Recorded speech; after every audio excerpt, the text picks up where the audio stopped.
Hello guys, welcome back to my new vlog. So happy new year. आज चाहिँ हिन्दू धर्मको चाहिँ न्यू इयर हो. लाइक अहिले कि हाम्रो न्यू इयर चाहिँ विक्रम सम्वत 2083 को आज फर्स्ट डे हो हैन. अनि न्यू इयरमा म बिहान नुहाएर चाहिँ आज मन्दिरमा पूजा गर्न आएको थिएँ. सो भर्खर मन्दिरबाट निस्केँ अनि भ्लग बनाउँदैछु. So happy new year everyone. भर्खर पूजा सकियो अनि प्रसाद पनि खायौँ. अनि अहिले चाहिँ यहाँ 10:16 भयो बिहानको. सो बिहान नुहाएर आउँदा ढिलो भयो. अब गएर खाना बनाएर अनि खाएर अनि फेरि बेलुकाको काममा पनि जानुपर्ने छ. नयाँ वर्षमा पनि काम चाहिँ छ है, किनभने यता नयाँ वर्ष हाम्रो विक्रम सम्वतवाला मनाउँदैन कसैले पनि, हामी हिन्दूले मात्रै हो. सो लेट्स सी, काम सकेर फेरि म ब्लगमा ब्याक हुन्छु. तर बिचमा फेरि त्योभन्दा अगाडि पनि आउँछ है ब्लगमा चाहिँ. भर्खर प्रसाद खाएर हामी चाहिँ अब यहाँ एकछिन गफ गरेर बसिरहेको छौँ. सो अब रुमतिर जानुपर्छ. अहिले बिहानको 10:17 भयो अनि पानी पर्ला जस्तै भएको छ. आज पनि मौसम चाहिँ त्यस्तै नै छ होइन. यता फेरि पानी एक हप्ता पर्छ, एक हप्ता फेरि घाम लाग्छ, एक हप्ता फेरि चिसो नचिसो हुन्छ. त्यस्तै छ मौसम चाहिँ यहाँको. अनि अब रुम पुगेर खाना बनाएर होइन, सुरुमा ग्रोसरी जानु छ. ग्रोसरी गएर सामान ल्याएर अनि खाना बनाउने. So see you in grocery. So म चाहिँ घर पनि आइसक्यो अब चाहिँ. अनि ग्रोसरीबाट सामान पनि लिएर आएँ. सो मैले ग्रोसरीबाट चाहिँ करेन्ट ल्याएँ एउटा. अनि यो सकिएको थियो दही. सो दही अनि लड्डुहरू ल्याएको छु. आज नयाँ वर्ष त्यही भएर है लड्डु चाहिँ. अनि यो चाहिँ प्रसादी हो. अनि यो कार्डममहरू. अनि आज हामी पनिर खाने, पनिर. सो आज पनिर पकाउने हो. अनि अरू त्यही छ, खोर्सानी छ अनि कार्डममहरू छ. सो भर्खर यति सामान चाहिँ लिएर आएको. अस्ति ल्याएको छ अरू चाहिँ चाहिने सामानहरू चाहिँ. सो आज चाहिँ इन्डियन सप गएर यति नै हो ल्याएको चाहिँ. अहिले चाहिँ भर्खर घाम लागेको छ त हाम्रोतिर चाहिँ. ठ्याक्कै 11 बजे यस्तो छ घाम. अनि साइडमा चाहिँ ब्ल्याक कलरले पुरै बादल छाएको छ. अनि फेरि यता पुरा पछाडि चाहिँ क्लियर छ है बादल. अनि यहाँ पनि क्लियर नै छ. तर यता जतातिर घाम लाग्नु पर्ने त्यता चाहिँ फेरि बादल छाएको छ. फेरि घाम हरायो. एकछिनमा लाग्छ, एकछिनमा हराउँछ. घाम पनि त्यस्तै छ. अब चाहिँ पनिर 65 रेडी भयो. So this is how it looks, paneer 65.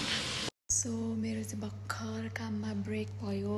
I mean half काम सक्यो, अब हाफ काम बाँकी छ. काममा आउनुभन्दा अगाडि म ब्लग बनाउँछु भनेको थिएँ, बट भ्याइनँ मैले. म चाहिँ अहिले काममा ढिलो आउने हो. सो सुतेको थिएँ, सुतै भएपछि मैले ब्लगै बनाउनु भ्याइनँ त्यति बेला. अनि अहिले चाहिँ ब्रेक चल्दैछ, 10 मिनटको ब्रेक छ. अनि फेरि काम छ. अनि ठ्याक्क आधी काम सकेपछि अनि छुट्टी. आज न्यू इयर पनि केही त्यस्तै स्पेसल भएन, किनभने यता न्यू इयरै मनाउँदैनन्. नेपालीहरूले मात्रै मनाउने हो न्यू इयर चाहिँ, लाइक वैशाखको चाहिँ. अनि यिनीहरू अब इन्डियन इङ्ग्लिसहरू सबै अब क्रिस्चियनहरूको चाहिँ अस्ति पुसमा सकिसक्यो न्यू इयर, जनवरीमा. अनि त्यही हो, केही त्यस्तो रमाइलो चाहिँ केही भएन. बट बिहान मन्दिर गइयो. मैले बिहान म ब्लगमा हालिहालेँ त्यो त बिहान. अनि अहिले त्यही मन्दिरकै टिका गएकै छैन. अनि फेरि यता विदेशीहरूले यो टिका देखायो भने चाहिँ सोध्दै गर्छन् के भयो निधारमा भन्दै. गाउँ जस्तो देखिँदो रहेछ. उनीहरूलाई के थाहा हामी निधारमा टिका लाउँछौँ भनेर. सो तिनीहरूको लागि यो चाहिँ अब हुन्छ नि, सकिङ थियो घाउ भयो कि भनेर. But this was not the cow, this is the tika. Guys मेरो चाहिँ भर्खर काम सक्यो त. ठ्याक्कै कति बज्यो, 9 बज्यो यताको चाहिँ रातिको. सो मेरो काम भर्खरै सकियो. अब म रुमतिर जान्छु. आज त्यति खासै केही काम थिएन, मतलब हुन्छ नि रेगुलरको जस्तो चाहिँ आज थिएन. अनि छिटै नै सक्यो भनौँ न. यो टाइम यतिको छिटो सकिनु पनि यो छिटै सकिएको यता काम चाहिँ. हेलो.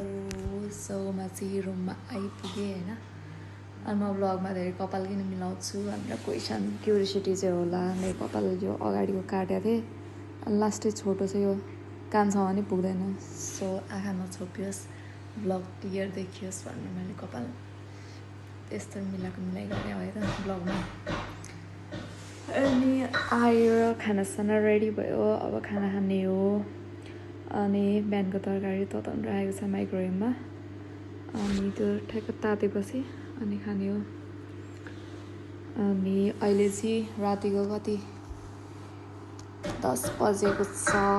सो अब आजको ब्लग चाहिँ यति नै। म फेरि भोलिको ब्लग हाल्छु, यसमै कम्बाइन गरेर हालिदिन्छु ब्लग चाहिँ। Guys good morning. सो आज चाहिँ वैशाख 2 राति हो होइन। अनि म चाहिँ भर्खरै उठ्दैछु, भर्खर उठेर फ्रेस भएर अनि पानी पिउँदैछु है। अनि गुड मर्निङ पनि के भन्नु, 10 भइसक्यो। आज यस्तो छ मौसम, पुरै डार्कनेस है आज पनि। यता चाहिँ हल्का क्लियर रहेछ, तर डार्क नै छ। भर्खर फ्रेस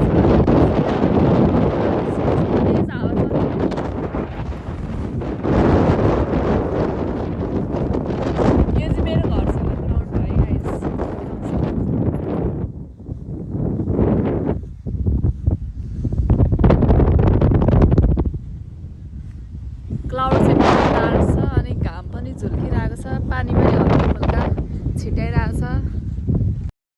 सो यो ग्राउन्डमा चाहिँ प्लेग्राउन्ड पनि छ यता केटाकेटीहरूको लागि।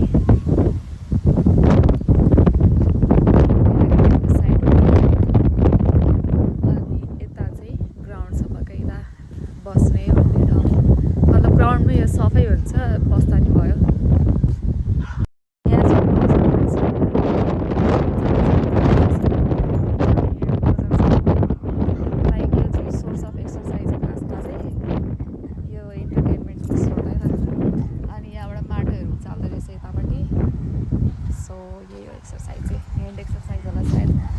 अनि यहाँनिर चाहिँ पेन छ, यहाँ उफ्रिने बाउन्स यहाँ छ, यता चाहिँ प्लेटीहरू रहेछ अनि एक्सर्साइजहरू गर्ने अनि यहाँ सिसा छ है त। एउटा केटाकेटी चाहिँ यहाँ पिङ खेल्न भनेर बसेँ होइन। यो प्लेग्राउन्डको मेरो फेभरेट पार्ट चाहिँ यही पिङ हो है त। पिङ खेल्यो, बस्यो अनि हावाहरू मजाले चलेको छ आज।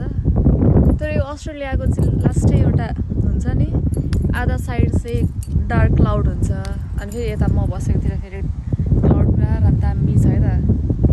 सो यो चाहिँ स्ट्रेन्ज लाग्छ मलाई, यो एभ्री डे यस्तै नै हुन्छ यता चाहिँ।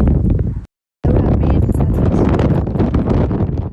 हरेक प्लेग्राउन्ड मतलब हरेक खेल्ने कुराको मुनि चाहिँ यस्तो यो सिमेन्ट जस्तै कोटेड हुन्छ क्या, तर यो चाहिँ पेनफुलवाला हुँदैन।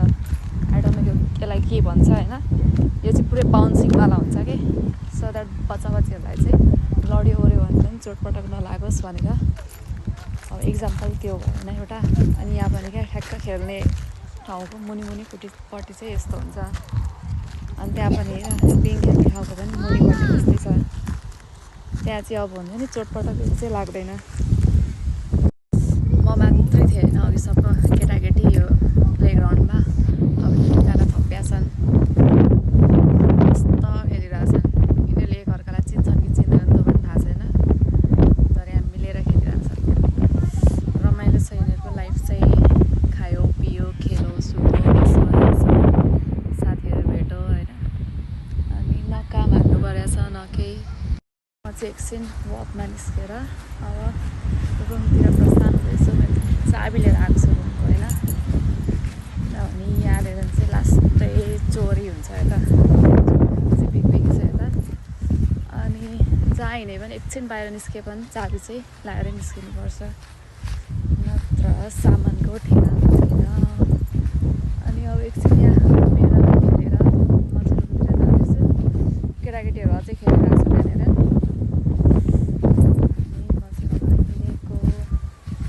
अब गएर खानासाना बनाएर खाएर अनि फेरि काममा जानुपर्ने छ।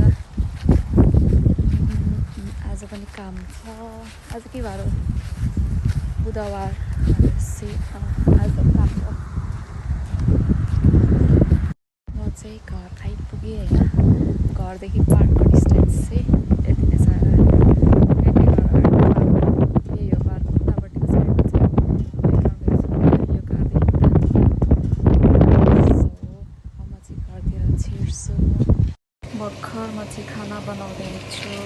आज चाहिँ भेज खाना हो है त, आज ननभेज छैन। भरे बेलुका हुन्छ ननभेज चाहिँ। फाइनल्ली म काममा आइपुगेँ। अब काम गर्नु छ, आज धेरै काम छैन। यति बेला चाहिँ बेलुकाको ठ्याक्कै 5 बजे छ। खानासाना खाएर खाजा खाएर अनि काममा आएको। अहिले चाहिँ आज कलेज पनि थियो बाइ द वे, तर ट्युटोरियल क्लासको यसो हेरेको स्लाइड सबै मतलब हुन्छ नि आउने खालकै थियो। सो कलेज गएर पनि के गर्नु भनेर अनि कलेज चाहिँ गइनँ म। सो रुमबाट डाइरेक्ट मैले काममा आएको।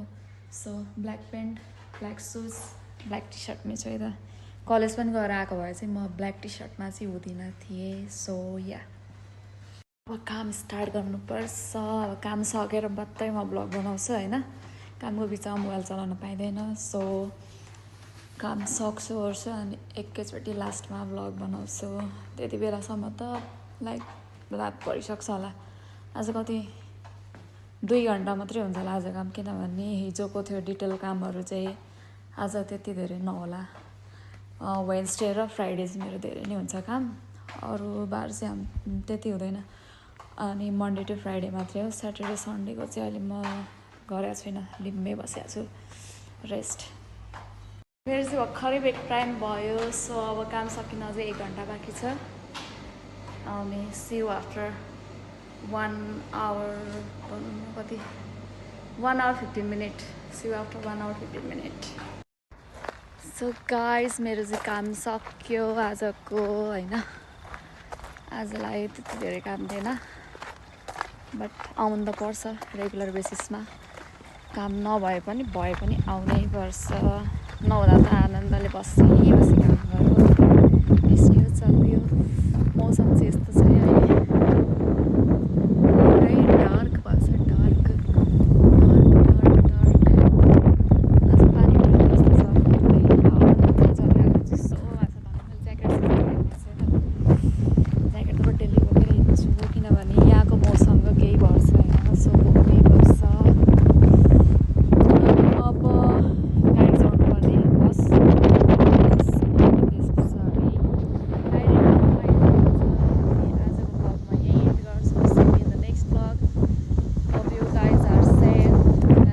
Safe as well, किनभने अहिले वारहरू चलिरहेछ।